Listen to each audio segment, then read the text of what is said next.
This is the tic-tac-toe block. It's 12 inches finished.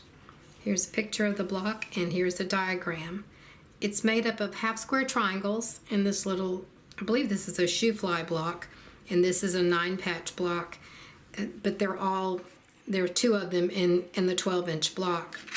This would be a great quilt to use up your scraps. You could do your half square triangles 8 at a time and just use 4 in one area and 4 in another area of the quilt. You can also take some strips and do a little strip piecing instead of cutting squares. But I'm giving you the simplest way to make the block.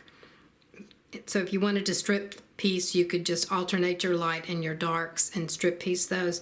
You can make this whole block totally scrappy. Here are your alternative methods, 8 at a time, and I will add the 2 at a time method too as well on your copy.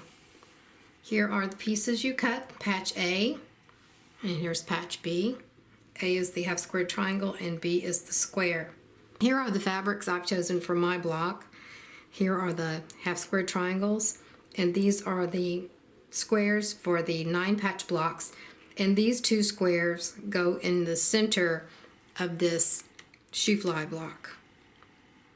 And the first thing I'm going to do is just piece all the half square triangles.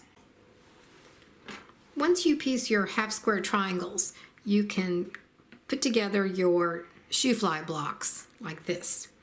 And I just stitch them in rows.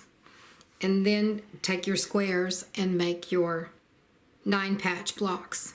Next we'll just put these in order how we like them and stitch the block together.